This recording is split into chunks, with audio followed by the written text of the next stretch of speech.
Here with us now, former Florida House Speaker and Republican senatorial candidate in Florida, a guy who is making waves, Marco Rubio. Marco, you're a troublemaker.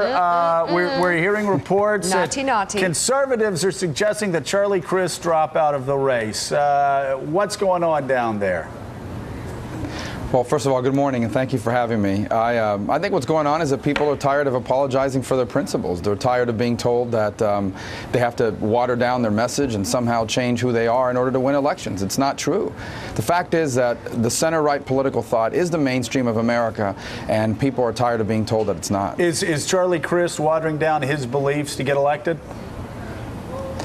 Well, I don't know, quite frankly, what his beliefs are over time. As I told you, I voted for Charlie Crist. I supported him in 2006, and I worked with him when I was Speaker and he was Governor. And certainly the person that got elected in 2006 is not the same person over the last 4 years. How's he changed? Ultimately, I think we all have to live. Well, he supported the stimulus package. He's changed on gambling, which is a major issue here in Florida. He's restored the rights of felons to vote automatically here in Florida. He tried to impose a cap-and-trade system. None of these were part of his platform when he ran for governor in 2006. But I think it's part of a bigger change that's happened in the Republican Party in some circles, and that is this belief that somehow we need to become more like the Democrats in order to win elections.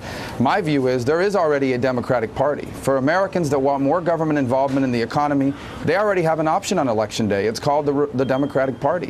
What about the rest of us? We deserve a voice in American politics, and I believe that that should be the Republican Party. Dan Senor? Wow. Hey, Marco, you know, one argument you hear from Republicans in Washington is that only Governor Crist could win the general election. Well, it's very good that you have your principles. At the end of the day, we'll lose the Florida Senate seat, and it'll, reduce our odds of somehow getting back the majority. How do you respond to that argument?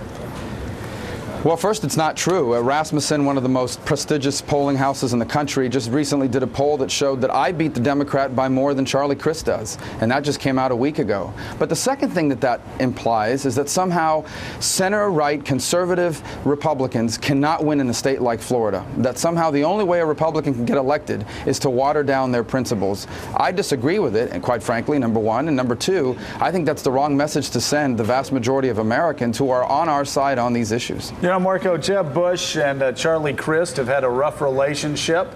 Is Jeb behind your efforts? Jeb is a mentor and someone that I've learned a lot from. He's actually virtually a neighbor here in Miami.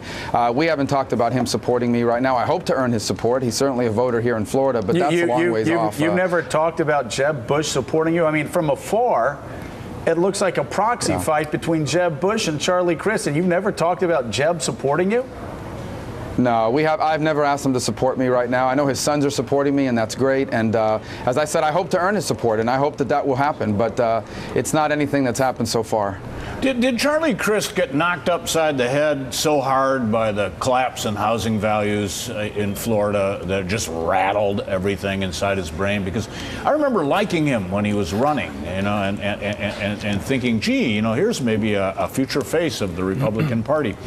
And then he just went to bits. Was that? Well, we had a chance. You'll have to ask him. I think really the issue here is what could we have done to have avoided those deep economic downturns that you now see here in Florida. Obviously, the whole country's suffering, but we had an opportunity to do some meaningful tax reform with regards to property taxes here in Florida. When I was Speaker of the House, we passed 9 separate bills that would have accomplished that. We could never get him on our side on those issues, and the result is we're now paying a tremendous price. I think the lesson to be learned is that there is a consequence to failure to act in time. Marco, obviously we're debating health care right now. What's your position on health care? Not the Democratic plan. I know you're against it, but which way should we go as a country in reforming our health care system? Well, look, I think the real key is all these millions of Americans that don't have health insurance. And the question is, how do we get to that? There's a group of people out there that believe that the only solution is for the government to start up an insurance company that will offer them this health care. I actually prefer to see a vibrant private market where people can buy the coverage they need. And what I mean by coverage they need, the coverage that my 25-year-old brother-in-law, who never gets sick and thinks he's never going to die, the coverage he needs is very different than the coverage that I need as a father of 4 in a family of 6. So we need that flexibility.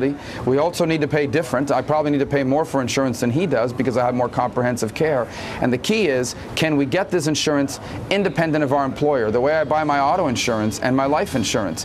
And I think a private market that the government stays out of the way of can offer these things. But a public option in our lifetime will evolve into a single-payer system. I think we need to do a better job of telling the American people that story. All right, Marco Rubio, Joe, thank you so he's much. one of the most interesting. Greatly appreciate you being here. Interesting candidates of the 2010 cycle. It Nice is to meet you. fascinating. I'll tell you what. He keeps getting closer to Charlie. We need to get Charlie back on. Yeah. See what he Check this says. out. And get the Up Washington next. Republicans to explain why they're all backing. Exactly. Well, all the Washington Republicans are all backing Charlie, right? Yes, which I think is a huge mistake, and it's going to blow up in their faces. Huh? Okay, now up next to check out.